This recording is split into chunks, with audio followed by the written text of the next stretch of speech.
lapho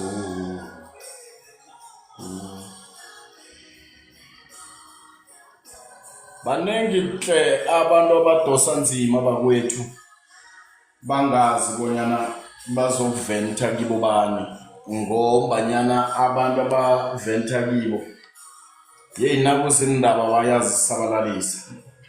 Yeke angikunikele i-assurance ekutheni la silinga ukuhelebhana, akekho o-perfect, angisi perfect, awusi perfect. Yeke we are not here to judge but to try ukuhelebhana ngemiraro esihlangabezana nayo.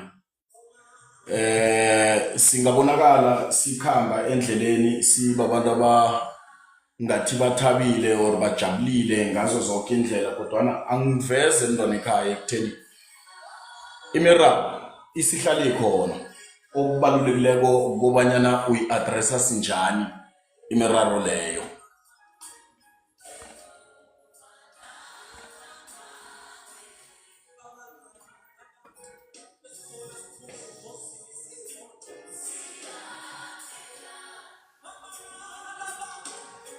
Mfundisi wami, Sanibona.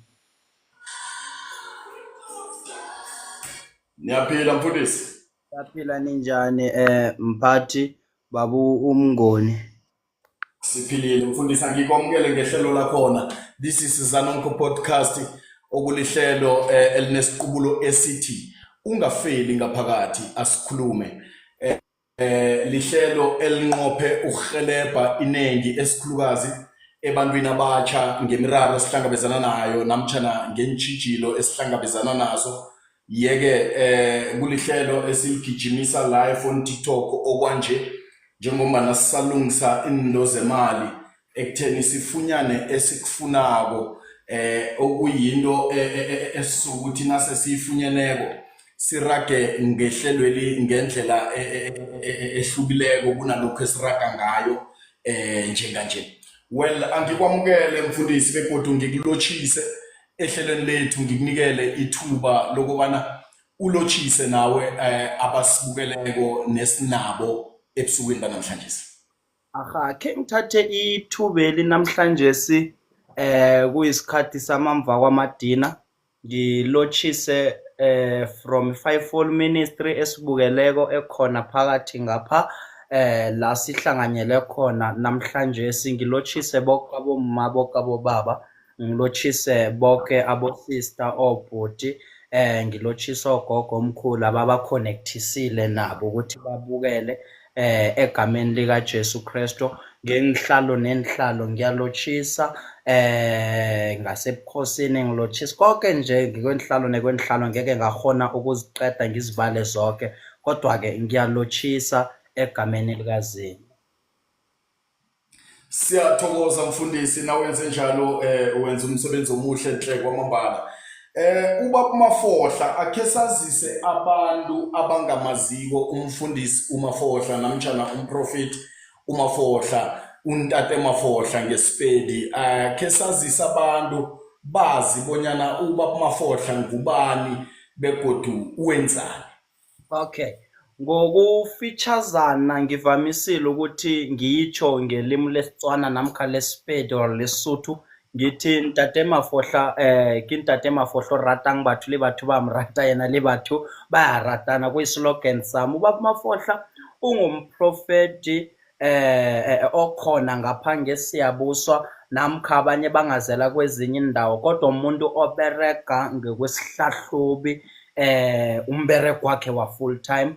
uMafohla lo abanengi bamazi namkha bamzwelela ngekwemberego emihle ayenzako, namkha imberego evane bayibone kwa-social media whereby abantu batestifya khona. So uMafohla nje usimple and straightforward, umuntu ongumhloli, meaning ngamanye amagama uMafohla lo umuntu ophiwe ilihlo le-igi. Aha, Siyathokoza mfundisi. Na ukhulumisa indaba yokobanyana umhloli, kungenzeka abathepha kwaba ubahlolile sewuqedile mfundisi njengombana basathepha iskrini njenganje sewuqedile ngaboncema uqedile ngabomama boys aphasapha kunezinto ofuna ukuzitsho kibo kodwana-ke angikubambe lapho ngikuzwile mphathi. ya mfundisi asikuthokoze hle kwamambala mani ekutheni uthathe leli thuba esikhathini sakho esimatasatasa ngendlela le nangikhumbula kuhle ampurse sikhatshanyana singasi nawe ngonobangela ukuthi ubabhyesaha ufumaniseka ukuthi ngelinye lamalanga bakubize emzini othile uyokusebenza lapho ngendlela uveza ngayo ukuthi wena umuntu omhloli yeke I understand ukuthi sometimes isikhathi sakho siyakuminyezela rah kodwana ngithokoza kwamambala ekutheni namhlanje ube nathi lapha. Ngiyathokoza kakhulu mphathi. Isihloko umfundisi esigijima phezu kwaso ekusukeni banamhlanje sisithi tough times never last but tough people do. Umfundisi angathini ngalokho sinqophe ukuzuzani nokubana abantu bazozuzani ngaso lesi sihloko lesi sizoyivulela imibuzo mhlambe yekukhatha ezinzima abantu abahlangabezana nazo la umfundisi aza kunikela khona ama-advice mhlambe ekutheni badlula sinjani kulezo tshijilo abahlangabezana nazo. Aha, ngizoyithoma ngisekele ngokuthi ngihlaziye ngekwesiNdebele. Isihloko sanamhlanje sithi tough times never last but tough people do. Ngamanye amagama izikhathi ezinzima azihlali kodwana abantu abanzima bayahlala.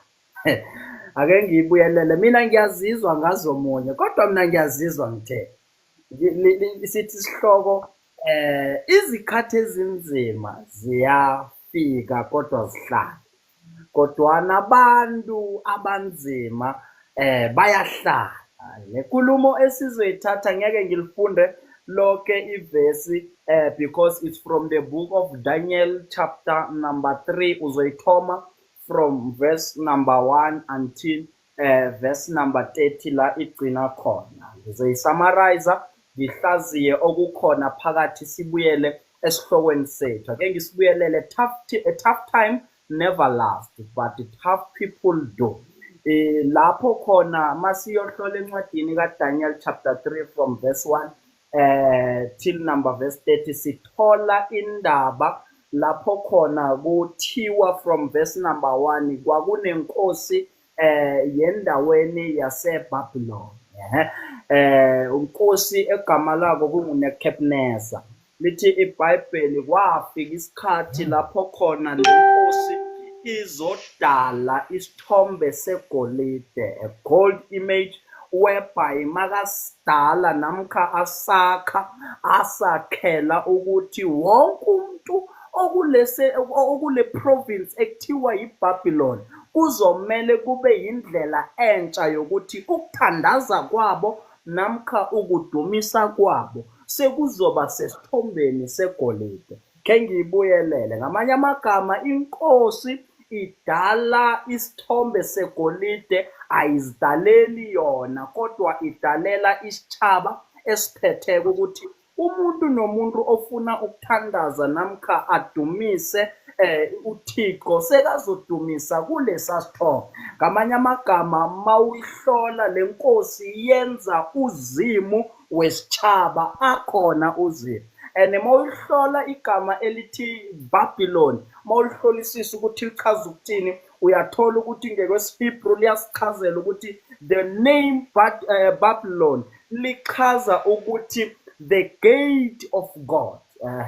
The name Babylon lichaza ukuthi ke the gate of God, isango likaNkulunkulu. So you find a confusion lapho ke sesithola inkosi yaseBhabhiloni iyakha inkosana endaweni namkha esangweni lenkosi. Okay, ithi ngiye ebuthakanyana ngingahabi khulu ngingalahlekeli nababukeli. Sithola inkosi yakha inkosana esangweni likankosi namkha lenkosi. Ngamanye amagama lenkosi ekunguNebukadneza yenza okwayo endaweni ekungasiyo yayo, kodwa yenza lento ukuze kudunyiswe lento ayenzile, kungasadunyiswa umnini ndawo. Ngokuthi if igama elithi Babylon lichaza ukuthi is the gate of God, ifana nokuthi ngisesiyabuswa kuthiwe isiyabuswa yiBabylon, kodwa-ke esimashe esikuyiBabylon kuyindawo kaNkulunkulu. Mina ngidale zami izithombe zokuthi abantu basesiyabuswa bangasakhonzi umnini nkosi wendawo, kodwa bakhonze lento engidalile. Okay, ake ngehle nayo. Masuka sithola lapho khona kutholakala ukuthi from verse number 2 until ku-6, lapho khona sesibona kuphiwa umthetho, kuthiwa wonke umuntu ongeke akhothame kulesi sithombe segolide makafakiwe esiqhibini somlilo. Okay, meaning it was an instruction ukuthi bonke abantu abahlala eBhabhiloni they are forced ukuthi benzeni, bakhonze leso sithombe. Kodwa-ke mangabe kuba khona abangakhonzi leso sithombe, bazophiwa i-punishment, ngingathi punishment yokuthi bafakiwe emlilweni omkhulu namkha esiqhibeni somlilo. Mehla nalo from lapha ku-13 mase wehla nawo ila khona lisivezela istory. Sesithola kunamadoda amathathu okunguShadrach, noMeshach no-Abednego. Lamadoda iBhayibheli lihlaziya kuhle lithi nawo they were having a special assignment endaweni yaseBhabhiloni to rule or to be in charge. Ngamanye amagama lamadoda amathathu uShadrach, Meshach and Abednego nabo bebanesikhundla thizeni ngale ekuphathweni kwendawo yaseBhabhiloni. Kodwa-ke lithi iBhayibheli mawehla nalo sekuyafika ilanga lapho khona sekukhothanyelwa leso sithombe, sekuyilanga lokudumisa nokuthandaza. Lithi iBhayibheli mawehla nalo sithola lamadoda kungiwo angakhothami. Kuba khona abafundi abaya enkosini uNebukadneza bathi, enkosi phela njengoba wena ushilo ukuthi wonke umuntu ongeke akhothamele lesithombe makafakiwe esiqhibeni somlilo, kunamadoda la who are in charge in this place yaseBhabhiloni okunguShadrach noMeshach no-Abednego, abathi bona angeke bakhothama kulesi sithombe. Remember sikhambe esihlokweni esithi tough time never last but tough people do. Lithi iBhayibheli inkosi iyababiza, mayibabiza iyababuza umbuzo ukuthi ingabe yiqiniso yini ukuthi kulesi thombe engisakhile namkha engisidalile nina nithi angeke nasikhothamela na.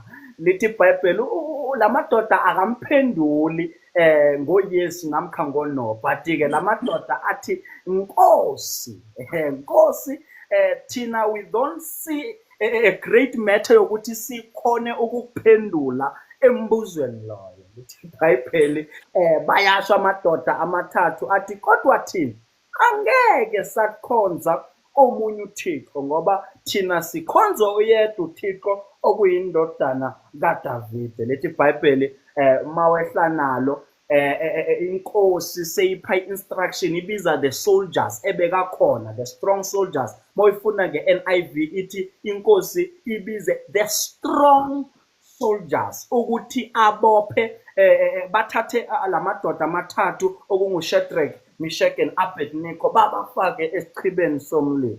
You need to understand ukuthi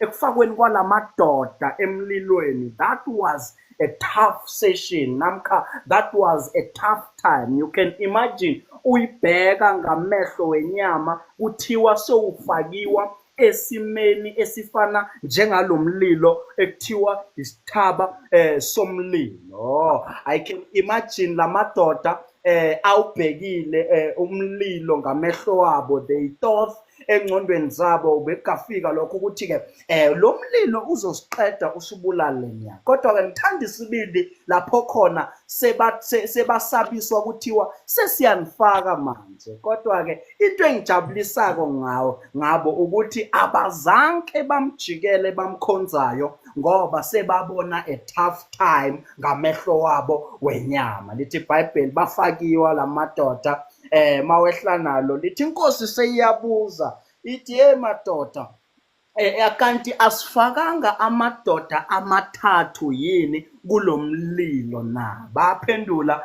abafundi bakhe bathi yebo sifaka amadoda amathathu. Lithi iBhayibheli inkosi yabuza ukuthi kodwa sengibona indoda yesine lomlili hamba. Lithi iBhayibheli mawulifunda nge-King James Version ibiza ukuthi the fourth man, it's a son of God. It's a son of God. Lithi iBhayibheli mawehla nalo inkosi isadidwe ukuthi ikufakiwe amadoda amathathu kodwa sekubonakala yesine. Lithi iBhayibheli mawehla nalo uthi inkosi ithi ngiye ngiyobavulela kulomlilo. Iyahamba inkosi iyobavulela ithi Shadrach, Meshach and Abednego phumani kulomlilo. Lithi iBhayibheli mawehla nalo mabaphuma batholakala ukuthi nenwele elodwa azange lishe, they were not even affected ngaloyo mlilo. Mawulifundisisa kahle lithi nephunga lomlilo belingekho, yet labantu bebaphakathi emlilweni kodwa akubonakali impawu zokuthi labantu bebaphakathi emlilweni. Why? It's because of ukungena kabo. They understood ukuthi kulesimo esingenekiso kunoThixo ozosimela, kunoThixo ozosilwela. Yilapho khona sibona i-character yalamadoda amathathu ikhombisa ukuzithemba nokuba madoda aqinileko phezu kwesimo ebebabhekane naso. Kubonakala kuba abantu aba-tough esimeni. Lithi mawehla nalo lithi iBhayibheli after sebakhitshiwe, that's where inkosi yaqala ukuthi ke iba-introduce ibaphe i-promotion. Nandi igama elibiza kakuhle, babapha i-promotion endaweni yaseBhabhiloni. Kwatshentshiwa into yokuthi kuyokhonzwa isithombe segolide, sekuyokhonzwa uThixo kaShadrach, Meshach and Abednego. Kwasho ngisho kancane nje ukuthi ke uThixo wabo lamadoda amathathu abambonanga before bafaka lamadoda, kodwa bakwazile ukumbona after lamadoda sekaphakathi emlilweni. Tough time never lasts, but tough people they do last. They understood lamadoda ukuthi kulesimo esingenekiso asikezelanga kulesimo ukuzohlala.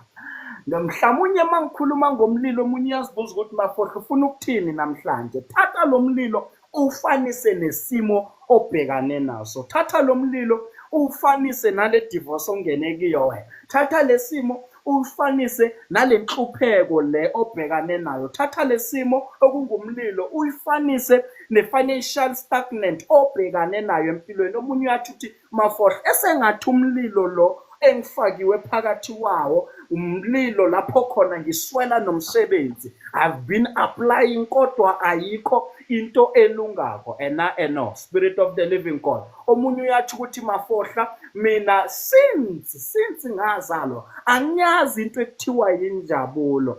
Even the pillow seya understand yami ukuthi ke ngihlezi ngikhala izinyembezi. Thatha leso simo usifanise nomlilo lo, ngokuthi impilo iyafika lapho khona, iyafika isikhathi lapho khona ikufaka hlangana nomlilo. Spirit of the living God, impilo iyakwazi ukuthatha ikufake ethulini, ikususe from the high level ikubeke phansi esengathi kuphelile ngempilo yakho. Kanti you need to understand ukuthi usesimeni samadoda amathathu okunguShadrach, Meshach and Abednego. Ufakiwe lapho ukuze kubonakala amandla. Tough time never lasts, but tough people they do. Listen to me attentively wena mbukeli ongibukele lapho ekhaya ngapha kwa TikTok.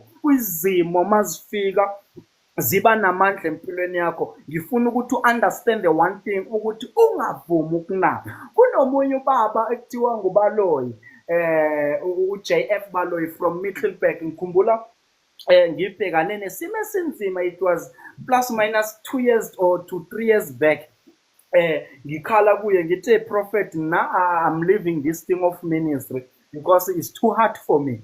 Angikutholi ukuthula. People, they can see a smile on my face, batsho bathi kumnandi ku ministry. Abanye mangihlangana nabo bathi uMafohla, hey uphila kamnandi nomkhatshana. No, they don't see ubunzima obukhona. Ngaya kuye ngacomplain ngathi mina ngiyayiyeka ndoda iministry. Athi kimi Mafohla, listen, ministry was never even before, but ngifuna wenze sure ukuthi esimeni obhekana naso through the ministry namkha isimo obhekana naso nangakwakho ungavumeli isimo sikunabise. Noma isimo singafika sifuna ukukunabisa, ungavumi ukunaba, ngoba ekuqaleni kokunaba kwakho yila khona sowupha isikhathi esinzima amandla over wena. Kanti wena unamandla over isimo obhekana naso, namkha unamandla esimeni oqalana naso. Wena unamandla wokulwa lesimo phakathi kiso. The problem ukuthi wena usuke unikele isimo a platform yokuthi control. Tough time never lasts, but tough people they do. Lamadoda amathathu, you need to understand the character yabo ukuthi lamadoda beka athi makafakiwa kulomlilo zanke bathathe ingcondo yabo bazibone bashile, kodwa they saw themselves as people abanqobile kuloyo mlilo. They saw themselves kubantu aba tough enough to face the punishment. Ezinye zezinto, you need to look tough enough to face that situation. Omunye uthi Mafohla, mina ke ngiqeda ukulahlekelwa mbereko ngisakolota nemotere angazi ngiyokwenza njani. Ngifuna understand the one thing ukuthi tough time they do come, but they don't last. But tough people they do last. Ukhombisa ukuthi wena umuntu ophilayo kulomhlaba esiphila kuwo sibona ngentshijilo ohlangabezana nayo. Yabona empilweni wangaphila impilo lapho khona uzibona ungavelelwa zintshijilo. You need to understand ukuthi wena awunampilo, umuntu ophilako kodwa uhlongakele.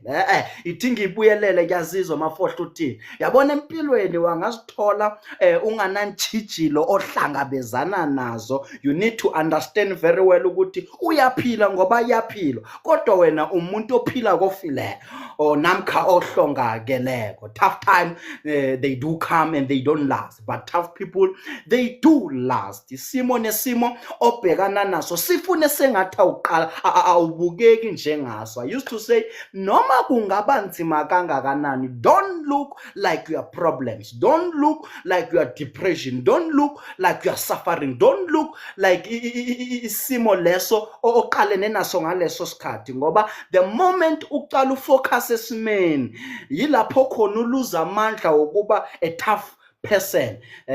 Tough time they do come but they don't last, but tough people they do last. So namhlanje amagama ebengwazele ukuthi ke wonke umuntu othi mina Mafohla kunesimo engibhekane naso engibona ukuthi size singiqeda nenhliziyo, singiqeda nomusa, singiqeda singidla nomzimba. Ngifuna understand the one thing ukuthi izimo ezinzima ziyeza zona kodwa azihlali, kodwa abantu into ehlalako abantu abahlala ngamagama. Wena you need to be tough kuleso simo esithafa obhekane naso. Man ngiyazizwa mina, angazi ukuthi umlaleli uyangizwa na. Ngithi mina izimo ziyafika, kodwa ke wena ungaqala izimo ezima ziyafika kodwa ungabukeki njengesimo ofika ohlangabezana naso, but wena iba nzima phezulu kwesimo oqalana naso. Ngamanye amagama lento ifuna ngathi ungayitwista lapho khona baphuma ekseni baye emiberegweni, wena nje ungabi nokuthi hey mina ngiya-applya kodwa nguthola umsebenzi ulale. But you need to wake up and become a tough person over that tough season, over that tough moment empilweni yakho. Into engikarako mawehlanayo lithi iBhayibheli ekugcineni lapho khona sekubonakele indoda yesithathu amandla walo uNkulunkulu kaShadrach, Meshach and Abednego. Lithi iBhayibheli they were given a promotion, kwathiwa manje siyokhonza uThixo walamadoda. Ithe ngisho nje kafitshane namhlanje ukuthi uzima kakwazi ukuzibonakalisa empilweni yakho angakakufakanga esimeni esinzima. Ngithi ngibuyelele, uzima kakwazi ukuzibonakalisa empilweni yakho angakakufakanga esimeni esinzima. Ngamanye amagama, ukuze yena abonakale phezulu kwempilo yakho, ukuze yena abonakala ubukhulu bakhe through wena, kumele ungene kule position esithi God can move you from hero to zero. God can move you from somebody to nobody. uNkulunkulu uyakwazi ukukususa etafuleni uhleli namakhosi ayokwenza iniki labantu abazothi noma udlula kuthiwe hey uwile uMafohla simdlula nje asana modere nokuba nemodere. It's part of the assignment. Ngamanye amagama, uThixo kumele akususe ku-comfort zone, akufake kulesimo lapho khona uzofacea a tough time in your life. But you need to understand and you need to install this thing engqondweni yakho ukuthi tough time never lasts, but tough people they do last. Akukhathalekile ukuthi isimo oqalene naso sikulu kangakanani. I used to encourage myself mangibhekana nezimo ezinzima, ngisho ngithi mara musisimo engiqalene naso mhlawumnye akusimo okuthoma oqalana naso. What if kunomunye onesimo esidlula sami kodwa ke yena ukhonile ukuncoba? So ngizikhuthaza ngalawo magama, ngisho ngivuka ekseni ngithi I'm a tough person. Once you can have that declaration, uthi uvuka ekseni udeclare la mezwi, usavuka nje uthi na I am a tough person. Now I won't allow a tough season to come over me. I will never allow the tough moment ukuthi ibe namandla phezulu kwempilo yami. Now I am a tough person. Yabona ngifuna ba comment. I want you to comment wherever you are, udeclare lapho uthi I am a tough person. Comment wherever you are. Ngibona ukuthi you are still following. Comment lapho uthi I am a tough person. Angikhathalekile omunye uyathi uthi Mafohla, it seems like wena ukhuluma lula, awusazi lesimo engiqalene naso, awusazi lesimo engiqalene naso ngemndenini. Ngigcina ngijikelwa bazali bami, ngigcina ngijikelwa bosesi bami, bobhuti bami, inhlobo zami zingibiza ngomthakada. Tell yourself, I want you to declare and say I am a tough person. It doesn't matter ukuthi istorm esizayo empilweni yakho sikhulu kangakanani, but you need to understand that you are a tough person. Yes, I can see your comment. Just comment and say I am a tough person. Uyazi ukuthi uSathane akanyakaziswa ukuthi wena uthandaza kangakanani. Akhe ngiyibuyelele. uSathane akanyakaziswa ukuthi wena uthandaza kangakanani. uSathane nabathakathi abanyakaziswa ukuthi wena ufasta kangakanani, ukuthi wena ushumayela kangakanani, ukuthi wena ukholwa kangakanani, ukuthi wena ugqoka kahle kangakanani, ukuthi wena unemali engakanani. Kodwa into enyakazisa abathakathi noSathane, it's a declaration ephuma elimini lakho. You need to understand the power that is in your tongue. The Bible says isiphiwa amandla negunya ukunyathela izinyoka nabofezeko. You need to understand ukuthi makhulunywa ngezinyoka nabofezeko kuyakhulunywa ngenilwane nje ngokuthi ngingakutshela ngithi khambo nyathela ufezeka khona manje iScorpion ubona ukuthi sizokwenza but-ke lapha kwenziwa isimboli ngezilwane eziyingozi ukukhombisa ukuthi kulezimo noma zingabukeka zinengozi kangakanani kodwa wena unamandla wokunyathela leso simo leso. Khumbula ilimi lakho wena ngilo elikhona ukudala, ilimi lakho ngilo elikhona ukubulala. The moment uzideclare ukuthi na I am a failure, you shall become a failure. The moment wena udeclare ukuthi na vele nginyumba, kuchiwo ukuthi angeke bengathathwa ngiyokuthathwa ngibani ngimuntu wesifazane ongabeleta.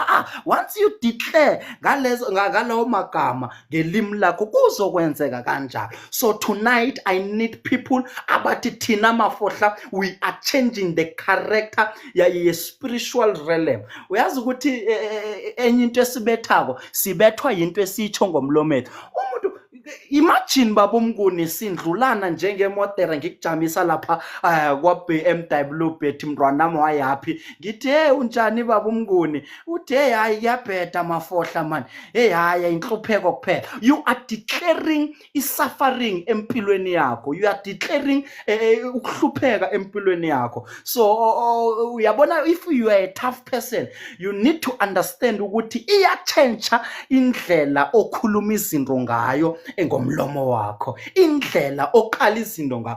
Into le ifuna noma wazi ukuthi kusasa zin25 I need to pay my bills. Ngiyokwenza kanjani because even on my account I don't have even 1 rand. But uyiqala uthi hayi mina ngoyikhokha irent. Ngeke ngazibona ngimuntu osihlupheki nginanda ngithi hey eSouth Africa imbereko or inhlupheko iningi. I need to tell myself and say I am a tough person. Comment and say I am a tough person. Ezinye zezinto zidinga ukuthi wena udeclare ngomlomo wakho and say I am a tough person over this situation. I am a tough person. Bangijikele I am a tough person. Bangikhuluma kumbi I am a tough person. Bangiqala kumbi I'm a tough person. Abasangiboni nasemsebenzini esikhundleni engibhekane engisiphetheyo. But you need to tell yourself and declare every morning when you wake up and say I am a tough person. I am a tough person. Ungathi uyabheka endabeni kaJobe, I will just pass kuleso story. Jobe nganakho konke, you can imagine konke nakho beka indoda ecebile, and lithi iBhayibheli uJobe beka indoda emkhonza kakhulu uNkulunkulu futhi ebe faithful nakuye. Kodwa ke sithola isimo lapho khona uJobe ufike esimeni la khona alahlekelwa yikho konke ebekanakho. Sibona uJobe sekaqala uyagula, sekubuzwa umbuzo from emfazini ukuthi why ungamthuki lo Jesu wakho uvele ufe, but yena waba ne character of a tough person. Imagine umuntu ebekanakho konke, unga-imagine nje ngingambeka ezingeni ukuthi that person, that man was a billionaire. Mhlawumnye mangambeka ngelihlo singali-imagine ngayo. That man was a billionaire, but alahlekele yikho konke, abantu badede kuye.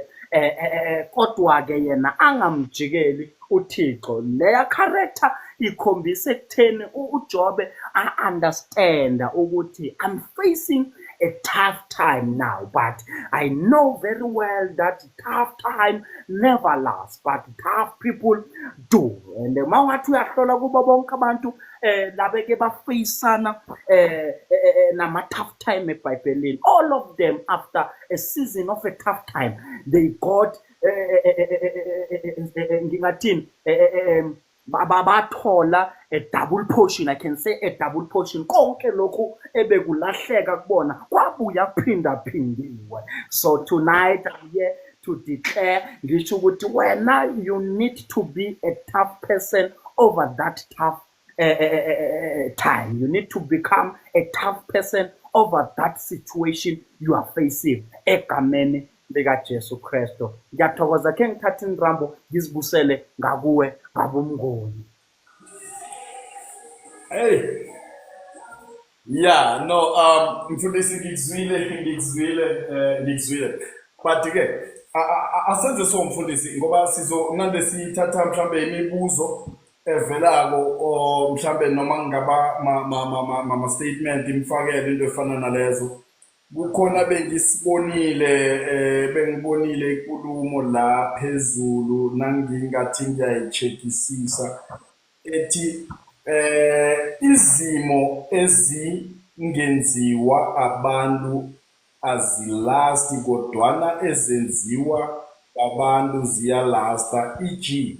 family matters. So angikhona ukuzwisisa kuhle na mhlambe ungawuchaza ncence lo mbuzo ake ngithi lesi statement ukuthi isitsho ukuthini, and then umfundisi uzongena phezu kwaso na ungasichaza mhlambe angazi ukuthi ngifunda kuhle mina na, kodwa ithi izimo ezingenziwa abantu azilasti kodwana ezenziwa babantu ziyalasta, e.g. family matters. So iyangididanyana, then it's not duty, tough times don't last forever.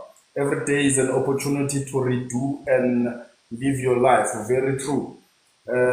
Okay, uthi singadlula uphendulekile umncancela. Mfundisi-ke naku mhlambe umbuzo ongakekho usukume basazokuletha eminye imibuzo abanayo ukuthi as much as siveza ukuthi tough times never last but tough people do, sikhuluma ngayiphi i-time frame maybe esikhulukazi yalezimo ezibudisi, ngoba namhlanje umuntu ulahlekelwe umsebenzi akhe ngithi ngonyaka ka-2020 or ngonyaka ka-2015 solo kalahlekelwa umsebenzi, sisimo esibudisi aqalene naso kusukela kuloyo nyaka alahlekele umsebenzi ngawo 2015 16 it's 9 years namhlanje solo lo muntu ulahlekelwe umsebenzi akawufunyani, uya-applya wenzani kodwana akukho nokukodwa la abizwa khona. So ikulumo namtjana isihloko esikhuthazayo namhlanje sithi tough times never last. So sikhuluma ngayiphi i-time frame mhlambe lapho 2015 to date, it's 9 years. Ukuyiphendula umbuzo onjalo, mawungathi uyayiqalisisa ngelihlo lengqondo, ibhlungu khulu emntwini engatsho ngithi mhlawumnye khowabereka walahlekelwa mbereko.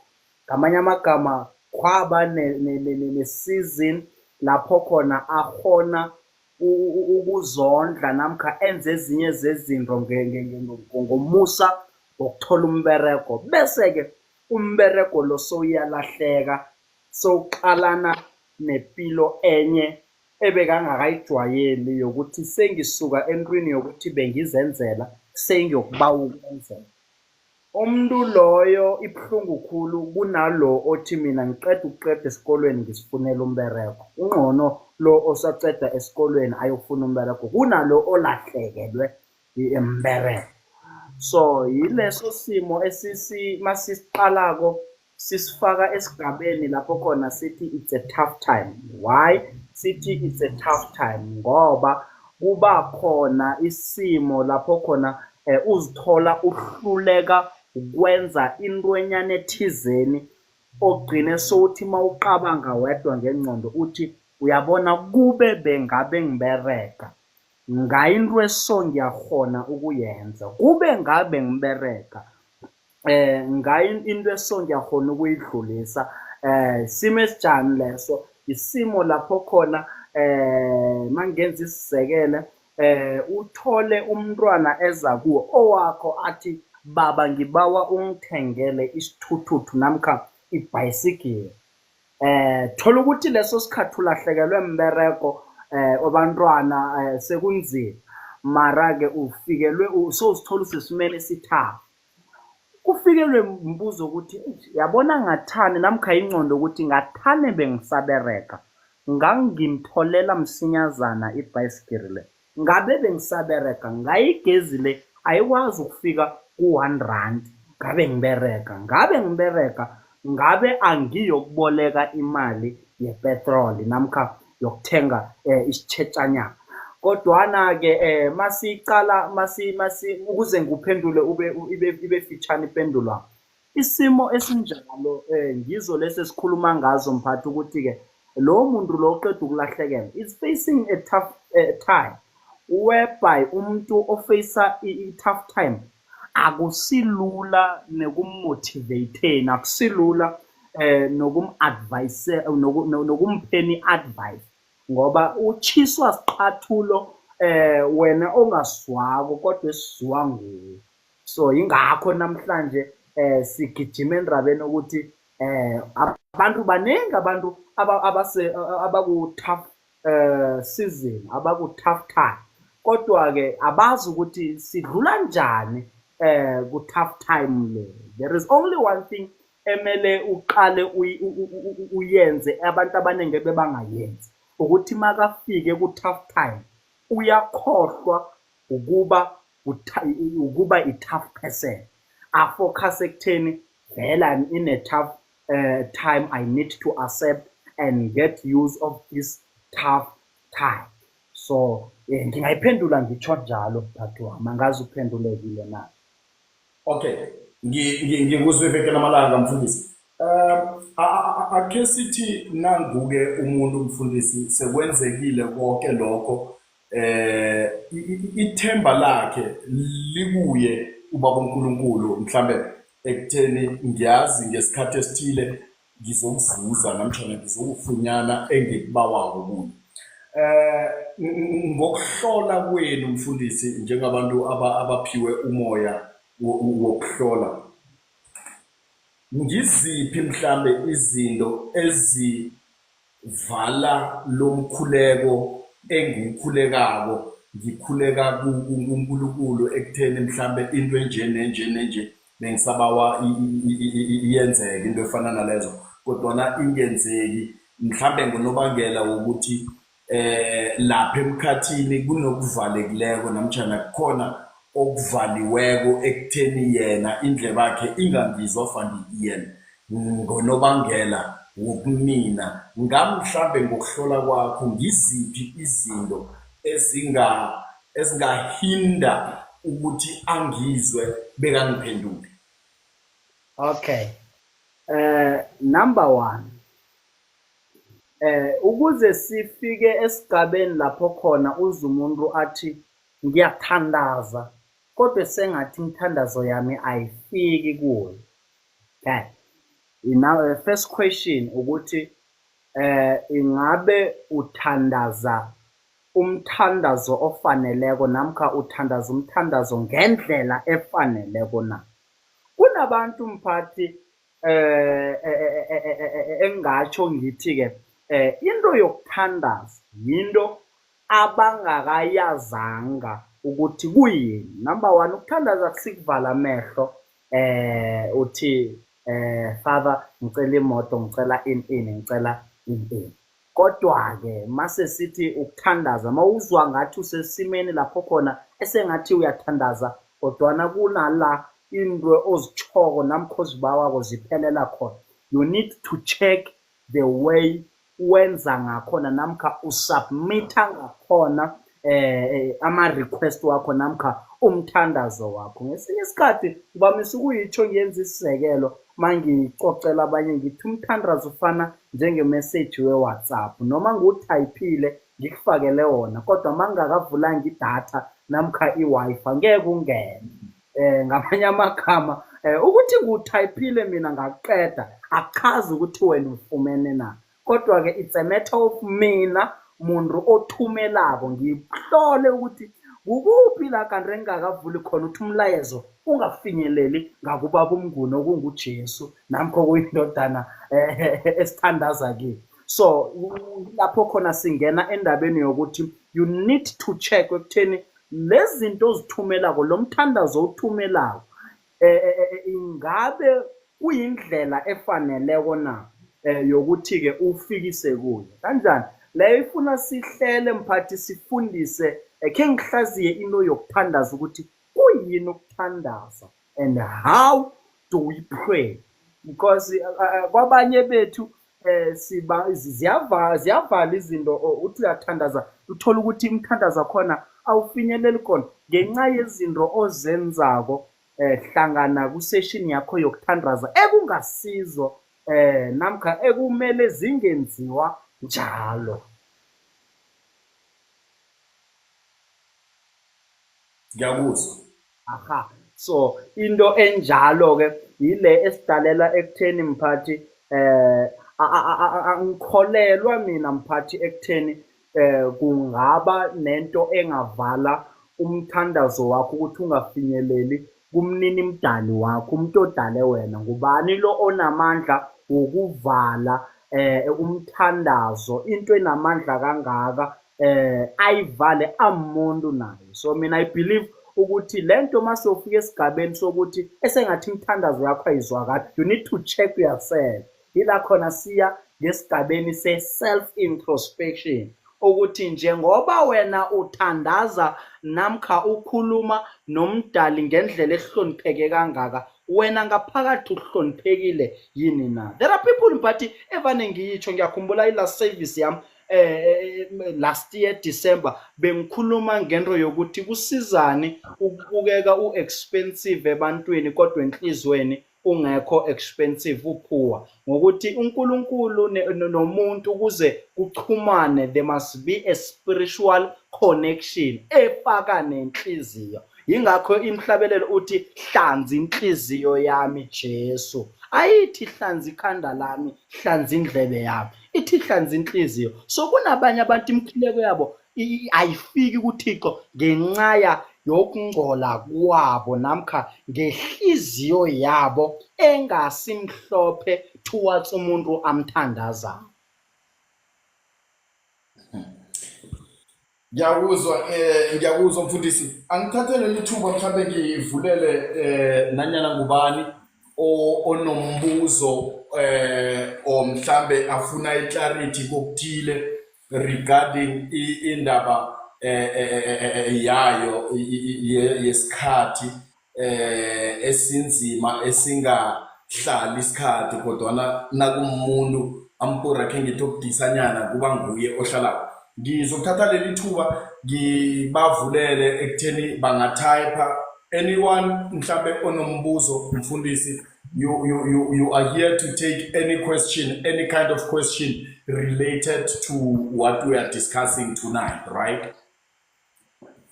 Amen. Yeah, ngizokuthatha le 5 minutes batype. Ngisafuna nami ukuyokupula iketlela, akhe ngithi rathu kancane, khe ngiyokupula iketlela so nonkana basatype. Umraba wokho mphathi.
Ya, sibuyile bakwethu mfundisi nangabe uyangizwa la ungakhona ungavela. Ngiyathokoza baba uMngoni. Danke mfundisi wami. Ingoma sikudlalele Ncence boyizwa. Kade uyibawa.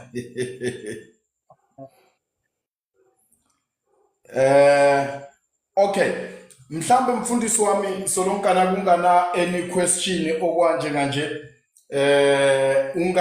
ungaraga mhlambe ake ngithi njenganje ake sithathe sibase more ku practicality in terms of izimo lezi zinzima as much as we touch base ezwini asilethe futhi nangaphanga ku practicality ekutheni nenge mhlambe umuntu ahlangabezana na 1 2 3 angaphela amandla ngoba kusasa that 1 2 3 ingavuleka ngendlela thizeni mhlambe words of encouragement in terms of isimo ohlangabezana naso na umuntu sesiletha ku practicality manje ku reality.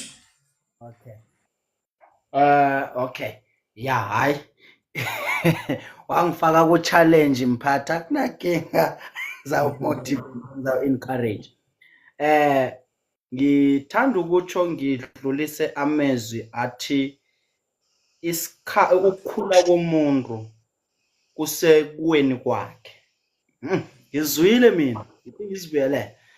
Ukukhula komuntu kusekuweni kwakhe. Ukukhula komuntu kuserhubukweni kwakhe.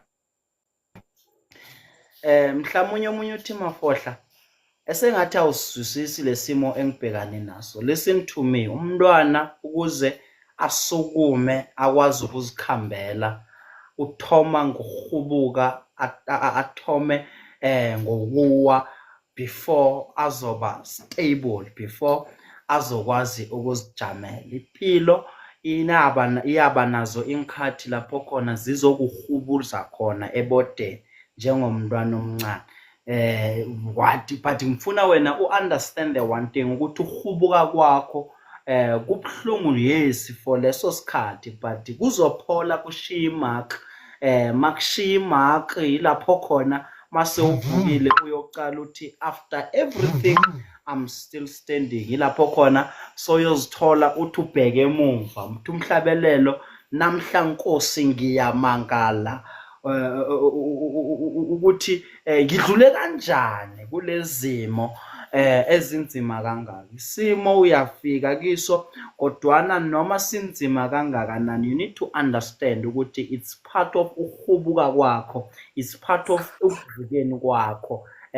Umuntu ukukhuliswa kuhubuka kwakho ukuze kukhule kumele ungene entshijilweni ozobona na ukuthi sezingaphezulu kwamandla akho. But you need to understand ukuthi lesimo obhekana naso namkhobhekane naso njengomlaleli nombukeli ekhaya you are trusted ngaleso simo. Thixo angeke akupha isimo esingaphezulu kwamandla akho. You are trusted esimeni obhekana naso. Once you can understand ukuthi njengoba ngifike kule position ebhlungu kangaka I don't have to complain, I don't have to look down on myself, but I need to understand ukuthi ke mina ngisekhulisweni ngizovuka. No matter isimo sakhona singathatha iminyaka engakanani kodwa ngizovuka ngichubeke ngikwazi ukuzijamela. Ya no mina ngiyakuzwa mfundisi noNcema ngicabanga bonyana uyakuzwa fast nanga uyaveza lapha enzasi uthi nanyana kunzima kangangani nanyana kukuhle ye umthokoze ngaso sonke isikhathi ubaba uNkulunkulu. No iyezwakala mfundisi. Ake ngibuze bakwethu ekutheni ingamhlambe ukhona onombuzo awuqondise kubaba uMafohla mayelana ampuri nesikhuluma ngakho ngesimo ohlangabezana naso. Khumbula ungafeli ngaphakathi asikhulume ngombanyana kungenzeka la ukhona uhleli phezu kwamalahle but because la kupanel kunontshebe kunobani you might maybe be afraid ukuthi ukhulume kodwana ke engingakuvezela khona mntwana ekhaya ukuthi lokha ukufihla namtjana ukugodla lokho ampur sengikho ukufela ngaphakathi lokho awusakwenzi namtjana ake ngithi awusalandeli islogan saleli hlelo ukuthi ungafeli ngaphakathi asikhulume ngoba nawuwedwa angeze wakwazi ukuyirarulula iintjhijilo khe ngitsho njalo ohlangabezana nazo mfundisi aha nakuyenzeka-ke sele isikhathi sonke usesenami njengoba usebumnyameni sesenawe mphathi awuzwe nakuyenzeka-ke sesidlulile isikhathi kune-echo okay khe ngilungise la mphathi okay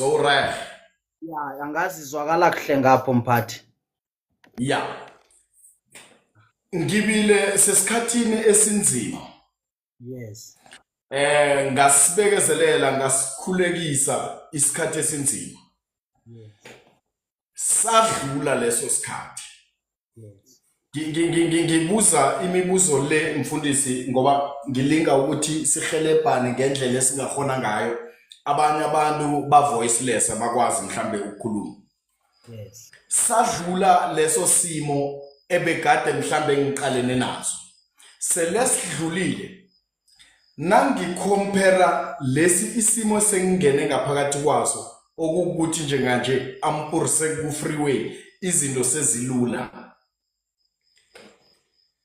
ngisikhompera nalesa la bengidosa nzima khona namtjana la bengidosa emhlweni khona lesi izinto sezikhamba butshelela silasta isikhathi esincane vier bengibuyele emva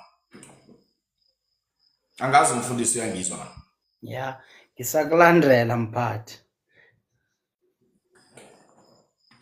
ngiphelelwa umsebenzi aha namhlanje yes kukhamba isikhathi after 10 years mhlambe ngifunyana umsebenzi ongijabulisako izinto zithoma ziyatshelela ngemva kokuthi izinto sezithoma zitshelela nge6 months kilomsebenzi otshelelisa izinto izinto ziyachabalala uyaphela umsebenzi uyaphela ngibuyela back to square one yes la bengihubuka khona khulwapha yes ake ngithi mhlambe kuba nabantu abenza okuthile kimi or kiloyo abenza kuye okuthile lokho and then nakufika leso simo leso umfundisi ngengiziphi indlela angakwazi ukuhelebha ngazo loyo muntu loyo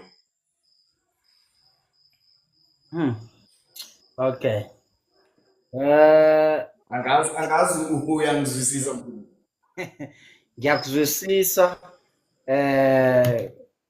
okay ithi nguphendule sengizawubona ependulweni ukuthi ngikuzwisise kuhle na into enjalo emntwini lo wangihleka umphathi into isimo esinjalo somuntu nangu uba semzimeni then into ziba nokukhanya ziyashelela kahle then ubuyela back to kodwa isikhathi lesi esinzima abhekana naso siba side lesi sokujabula sokuthi indwe eziflowe kuhle siba sincancane bese uyabona okay lapho yilento emele sithi masicala singayicali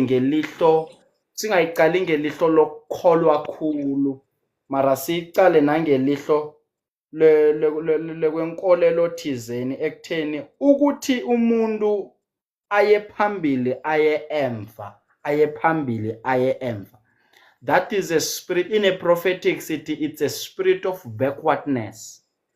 Ngamanye amagama, wena you are limited.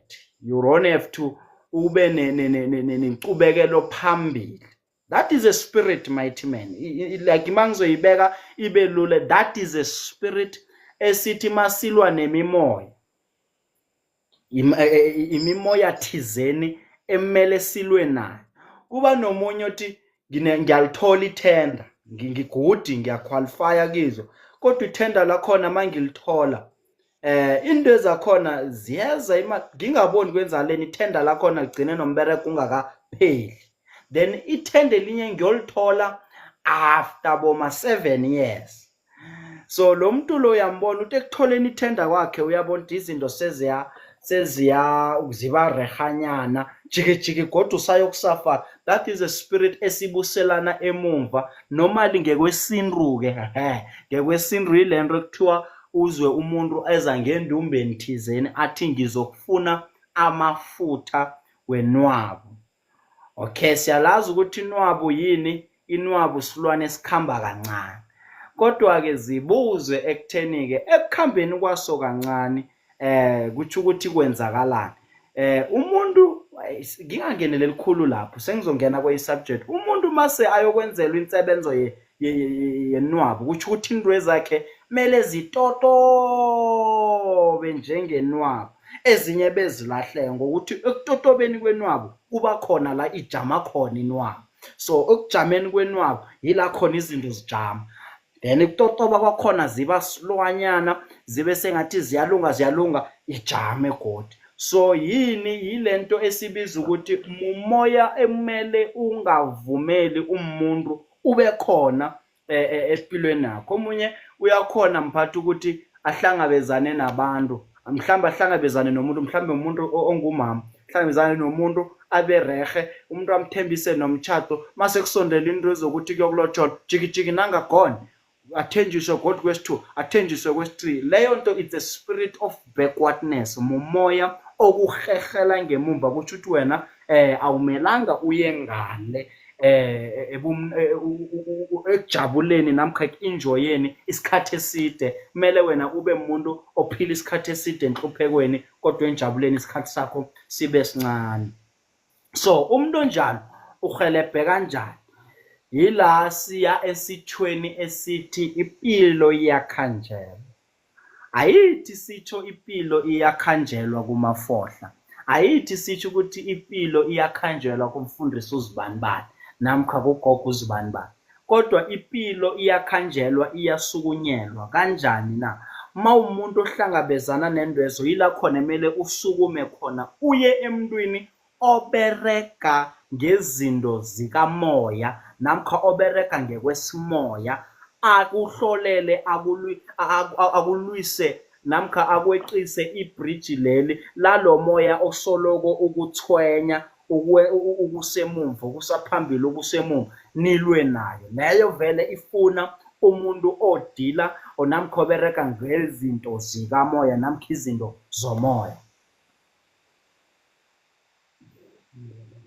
Okay, no, uzwakele mfundisi. Umbuzo uyavela uthi, mfundisi, kuyiqiniso elingangani ukuthi nawuthola umsebenzi kumele uthokoze kuzimu nakwabaphasi? Umbuzo uvela kuSisibusile. Ya, ngiyathanda umbuzo loyo, nguthanda khulu ukuthi uhlanganisa kabnandi. Kuyiqiniso kangakanani ukuthi mawuthole umbereko kumele uyowuthokoza kuzimu nabezimu? This is simple. Into nento empilweni eyidemand yawo wonke umuntu, kodwa kungabi wonke umuntu oyitholayo. Into yonke emhlabeni ekuyidemand kuwo wonke umuntu. oyibona ukuthi ayitholiwe wonke umuntu. Mawuyifumana wena, it's more like a gift. Isipho esifuniwa wonke umuntu. Kodwa ke wena mawusifumana siyathokoza. Ifana nani? Yingakho omunye angayithatha very light athi ngithola umbereko, hayi sengiyaphila nje, anginandaba ngithokoze. Ufana nomuntu ophiwa igrace yokuthi bamba so sikuphe naku nawe khuragarage ubone ukuthi uphelelaphi. Into enjalo iyathokoza. Imagine umntwana wakho akakakubawi mhlawumbe uphumile ngentolo, akakakubawi mhlawumnye ice cream thizeni, umbuyela nayo ngoba uyabona ukuthi uyayihalela. Napha abanye bayawadla yena akakakubawanga. Wena ufike umnikele ice cream, angeke ahlala athokoza, uyokuthokoza.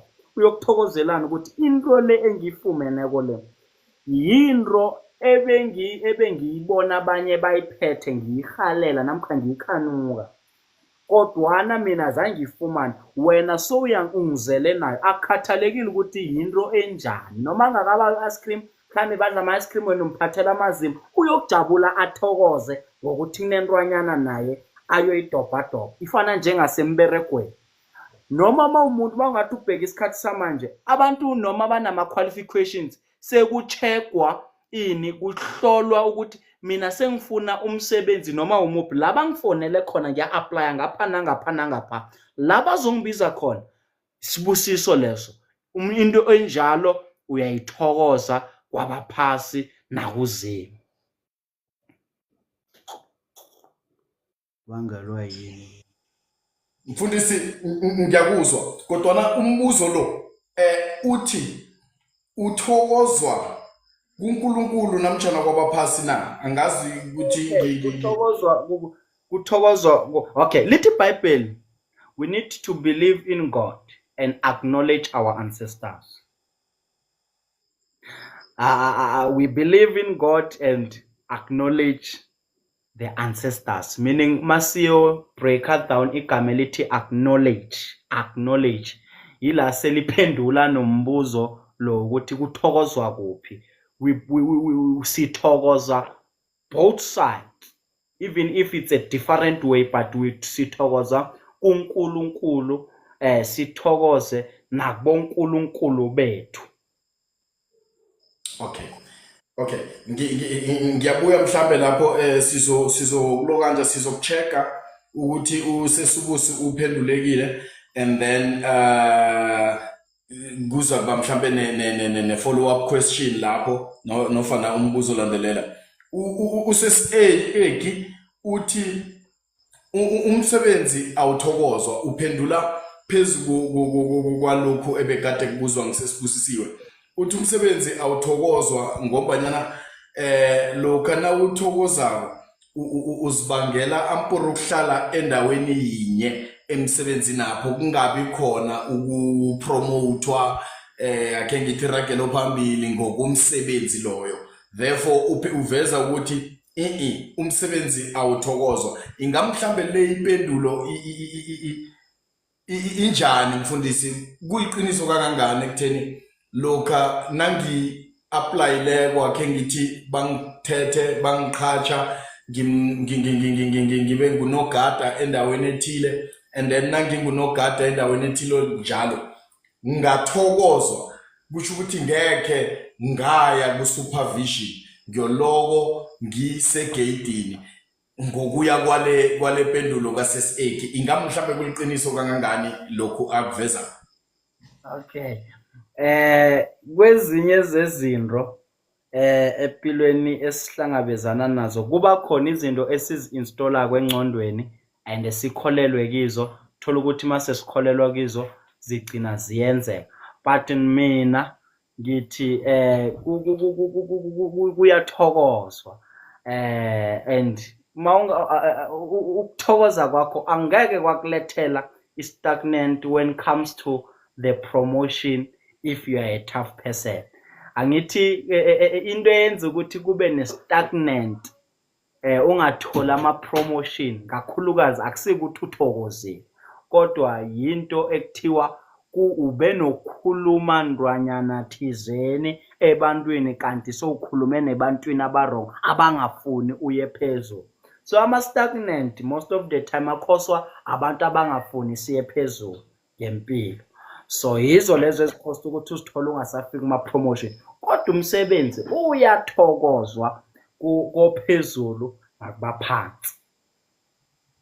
Okay. Thank you ngilokho mfundisi. Ngicabanga ukuthi unaye ukhona kufundileko lapho usesi wami uEki. And then naku umunye umbuzo ovelako mfundisi uthi umbuzo unyamalale. Okay. Kubangelwa yini bona uye ebantwini bomoya kodwa nasoloko izinto ngakuwe azilungi? Into eyenzakalayo ngivamisa ukuthi to everything that is original we've got a fake thing. To everything that is original we'll have a fake thing, to a point whereby even a fake thing like it can look like an original thing. Okay, ithi ngingayibethi ngeparable ngiyihlaziye kuhle. Ihlaziye kuhle. Kuyenzeka uye ebantwini ake ngibe kuhle nami ngizivikele njengomuntu wakamoya. Kuyenzeka uthi uya emntwini wena womoya kanti awuyanga emntwini womoya namkhe ebantwini bamoya uye ebantwini abasengathi babantu bikamoya. To a point ukuthi ke usuke ulahle nethemba ungasafinyeleli nasebantwini bamoya. Most of the time ngingatsho from my client wasema officeini 90% of my clients ekhe ngabezwa balila, they are crying about one thing, mafohla sikhambile kodwa umehluko awukho.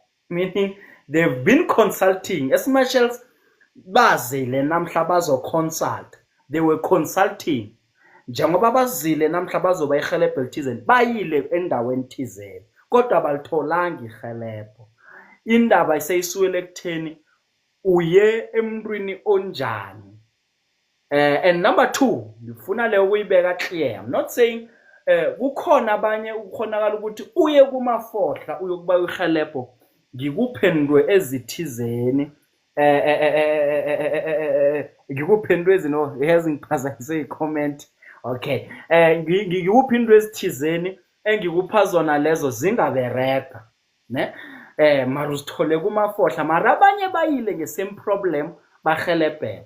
Ngesinye isikhathi yenziwa ukuthi kunomuntu thizeni emele attende, not any person wakamoya. Kuba nokuhluka. Kuyaba khona umuntu ekuthiwa into ezakho kuze zilunge kufuneka athole umama mhlawumnye weZayoni omunye and yena umuntu lo uthola ukuthi uattenda umafohla, attend uProphet Badban, Prophet Banban, and naye noma aboniswa namkha atshelwa uyazi ukuthi kumele ngiyele but yena angayi lapho. That's uzomthola sekangena endaweni abona ngathi akahelebheki kanti the problem ukuthi isithunywa nesithunywa zikuthumela esithunyweni esohelebha wena, hayi wena uzithumele emntwini onesithunywa. Okay mfundisi akhe ngikubambe lapho kunodade phasi lapha unalamula uveza naku uthi kumbuzo ampure bengifuna ukubuza lo mfundisi ekulandeleleni umbuzo kaNcema uthi but uyokwazi njani after seeing how many people. Ngilokho ebengifuna ukulandelelisa ngakho mfundisi ekutheni naku ngiyasuka mina kuthiwe kuno baba othile uyahlola and so forth. Ngokuhlukumezeka namtjana ngomthlago ongibambileko ngisukuma ngigijimela khona ngesizathu sokuthi kukhona engizokuzuza nangiyakhona. Remember, ngizwile ukuthi kunomuntu nje uyalapha wenzani. Ngiya lapho ngaleyo kolelo, kodwana lo muntu akusuye umuntu olegit noma ogenuine ngendlela wena uyibeka ngayo. Ngizokwazi njani mina for that ngiya kuye? Ngilo obuzwa ngunalabula phasi umbuzo. Okay. Umbuzo, honestly speaking, too tough. Ujulile uyasinda umbuzo to a point yokuthi njengoba ngimentionile, it's not easy to see what is real and what is fake. It's not easy until you start to meditate on that thing. It's not easy to see whether ubaba uNtshebe njengoba eze kimi azothi ucela ngimsize ngo-2000 rand vele uzowuletha noma uyangishaya. So into ebethayo ubowazi ukuthi njengoba sibabantu abasebenza ngomoya sihlukile, mara ekuhlukeni kwethu senza into eyodwa, and even if you can check our branding, sizibiza ngabahloli abaprofeti. Why? Because wena mawungezwa kuthiwa kunomprofeti uyokwazi kanjani ukuthi lo mprofeti I need to prophesy, kumele ngiprofete. Nalo we-fake uyakwazi ukuthi afake into esengathi uyaprofeta, so that wena ube attempted umbone njengomprofeti. So it is very difficult to see ukuthi lo muntu wamoya namkha umuntu so ungeweqiniso namkha akushowe ibanzima mphathi, to be honest, ibanzima, and to a point yokuthi ngatsho ngithi mhlawumbe kungaba khona omunye umhloli namkha umprofeti ongangiphendulela yona impendulo le ekuhambeni kwesikhathi, but to be honest it is very difficult to see ukuthi lo umuntu obereka ngokomoya ngwamarehe namkha akusiyo wamarehe na. Uzwakele mfundisi. Ngicabanga bonyana baphendulekile unalamula uNcence baphendulekile kiwo lo mbuzo lo. Mfundisi, bakufunyana sinjani abantu nenge bafuna, ngoba sometimes ku difficult, yes, ukushare indaba ezikuhlukumezeko ku public space ngendlela le. So kungenzeka ukhona ophasi onesifiso sokuthi angakhetheka afathane nomfundisi Mafohla privately, so bakufunyana sinjani? Okay. La bangithola khona abantu ofisini lesiyabuso sivalele, ofisini langeThabane asikavali, kodwa ke sisese ku break, we are still fixing other things, but ke ngiyababona abantu ngaseThabane. Uyangifumana mawufuna ukungibona buso nobuso, sicoce inkinga yakho namkha uhlole namkha sibone ukuthi sihelebhana kuphi. Uyangithola ofisini langeThabane. Mafohla likuphi office lakho? Net mawuqeda ukweqa ibridge vele eliyangeThabane suka ngesiyabuso, ucheke indlela yokuthoma ekuyisikontiri esingena ngawa right, house number 1 2 3 4 5 kwaMnguni, ekhabo ekhabo umphathi ubaba uMnguni, umphathi wethu host, yila ungithola khona from Monday until Sunday, from 10 o'clock until 5 o'clock. Angitholakali full time.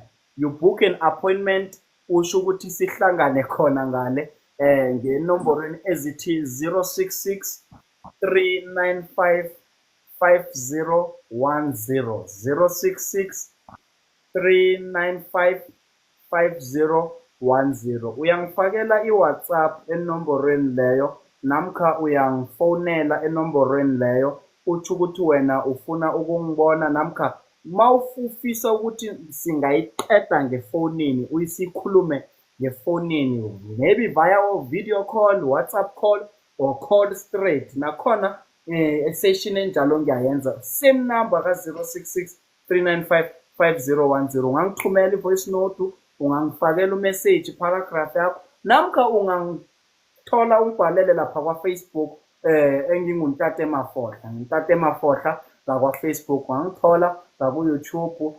Kodwa-ke lapho-ke angisho kunama-inbox-ke angiwa-athendi kakhulu, so but naku-YouTube uyangithola, TikTok ungangibhalela umlayezo namkha utsho lokho ofuna ukukhuluma, Telegram using the same number uyangithola kiyo. Mara la ngitholakala khona kamnandi khulu nabuso nabuso, ungithola ngeThabane from Monday until Sunday ngale ngakwamnguni koBabuntshebe namkha koLeti obekathengisa amathikithi webhesi. Right, mfundisi, isikhathi sethu ampurse siya ngakhona ekupheleni. Umbuzo engicabanga bonyana umbuzo wokugcina naku usuka kuNcence uthi siyathokoza the Queen, uthi umbuzo mfundisi, indaba zami uyangibuza nofana uzibona ngingakakutsheli zona nangifika kuwe na? Okay, good question. I-consultation engiyenzako ngakuMafohla, mangithi ngiyahlola, awungitsheli ukuthi Mafohla mina kwenzeka so, kwenzeka so, kwenzeka sona sona sona sona sona sona sona sona sona so. But uMafohla makangena uqeda ukungena uhlala umbona buso nobuso, ngiyakubuza i-question eyi-1 ukuthi kuzo zonke inkinga onazo ngiyiphi i-subject ofuna singene kiyo? Uyatsho wena ukuthi ufuna singene ngezemberegweni, namkha ufuna singene ngezemndenini, namkha kwezothando. Lapho-ke uyibekile lapho, ngikhona ukuhlola khona, avoiding ngiyospenda i-hour ngicapture indaba ezinye and noma uthi uyaziconfirma zi-accurate, but the problem wena bowungakazelanga leyo ukuthi siyoqoqa sithome ngezinto zasekhaya, net wena bowufuna ngikuhlolela ukuthi mhlawumbe umuntu wakho lo sona sona sona so. Yabona sesispende i-hour lokho, that's why vane ngibuza umuntu ukuthi uyiphi le i-subject ofuna singene ngakiyo, bese-ke ngiyakuhlola-ke mina-ke ngikutshela ukuthi hawa kwenzeka sona sona so ngapho nangapho nangapho, and ipengu yakhona yinto eso. So akusikuthi uyangitshela inkinga yakho yonke-ke or bathi uyangichazela bese mina ngikhuluma phezu kwayo inkinga le, kodwa-ke ungipha i-subject namkha igumbi lala ufuna singene ngakhona kuphela. Uzwakele mfundisi. Ncence uphendulekile. 4:30 mhlambe ngidlulela ngeyokulandelako umbuzo.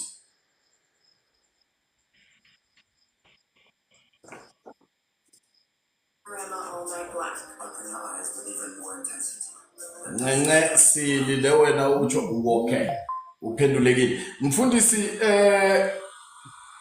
nakomunye umbuzo engicabanga bonyana ungobalulekileko.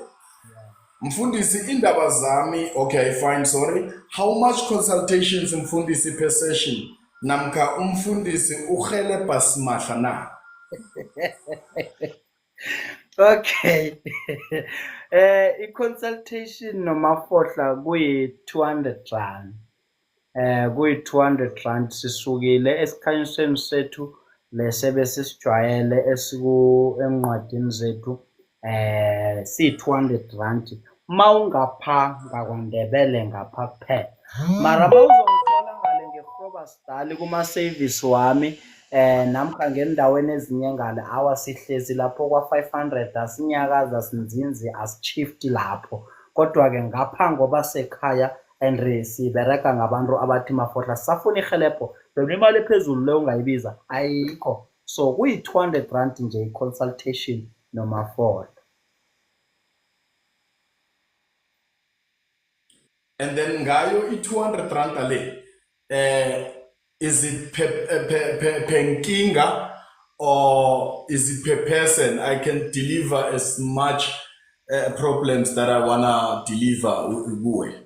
Ku-200 rand yakho ufila uba free, ukhuluma yonke into. It's not a limited amount ekutheni sikhuluma nthini laphela, but you become free singena kuyo yonke ihlangothi emele singene kiyo.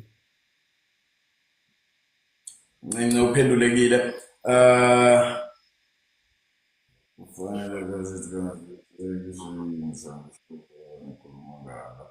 Okay, no, ngithokozile uzwakele kamnandi mfundisi, uyaconfirma ubaba Mathibela.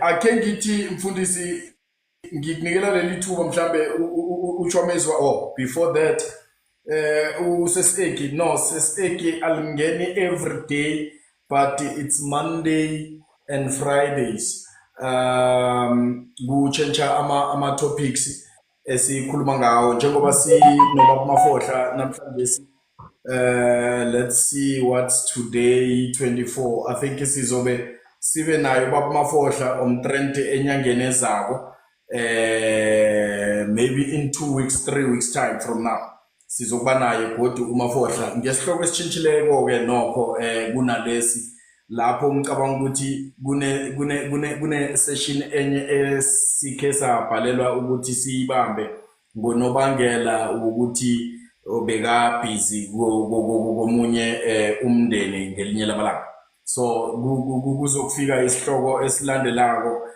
sakhe ubaba Mafohla and then uzokuba khona kodwa ke every Monday and Fridays ngo7 entambama sine live kuhluka ihloko nama guests noma ke ngithi ithekeli zethu futhi swami amezwi wakho wokulayelisa namtjana wokuqina. Okay. Amezwi wami wokugcina engingawadlulisa kuwo wonke umuntu obekanathi nokuqeda ukungena namkha obukeleko nosazokubukela le session ebesinayo namhlanje ukuthi-ke empilweni sihlangabezana neentjhijilo. We need to understand very well ukuthi indlela nendlela ine-pothole. Nawe akukhathalekile ukuthi uyalazi lelo pothole namkha awulazi na, kodwana lelo pothole mase likubethile ngokungalazi kwakho namkha ngokulikhohlwa kwakho, ungavumi ukujama kilo isikhathi eside. Lwela ukuthi-ke ulungise, uqhubeke, udlulele phambili. Ungavumi ukubuyela emumva after ubethwe lipothole, kodwana zitshele ukuthi you'll be a tough person, uqhubekele phambili nekhambo lakho egameni likaZimu. Mfundisi ngiyakuthokoza siza lonke podcast sithokozela ithuba osiphe lona esikhathini sakho esimatasatasa ekutheni ube nathi sithokoza kwamambala and then ake ngithi so bantu bakwethu benginesibawo sokuthi mhlambe for Friday nenge kune topic onayo obungathanda ukuthi kukhulunywe ngayo and then mina my duty kuzoba ukuthi ngiyokufunyana a relevant person, a rightful person ozoku-unpack that topic for you.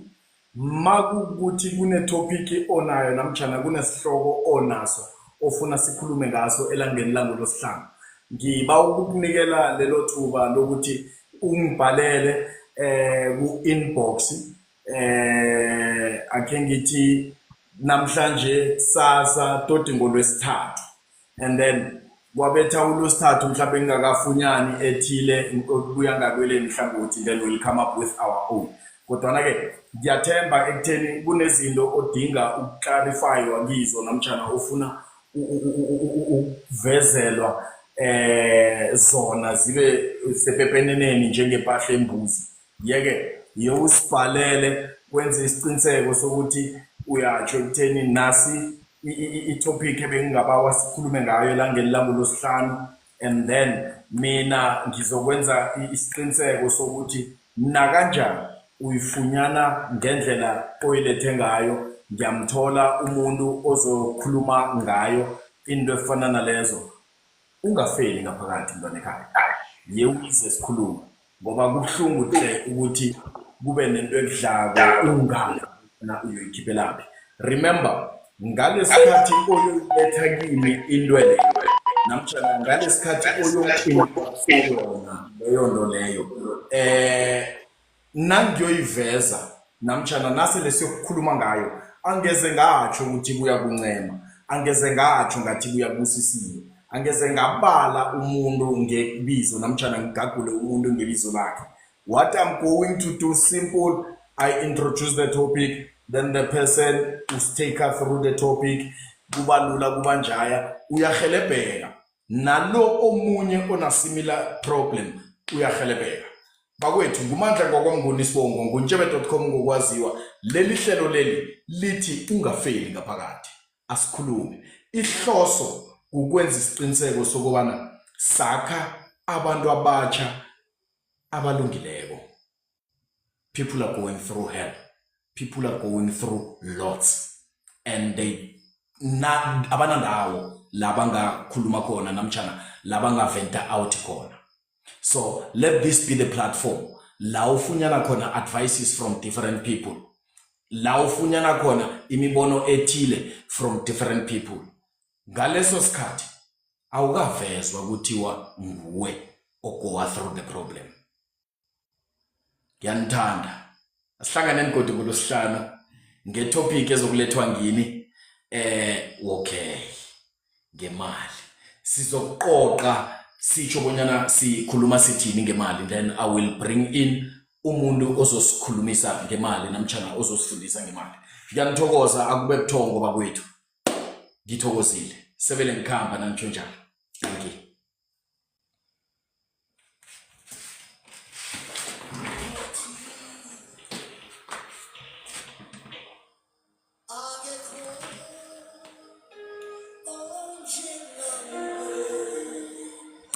Ugayi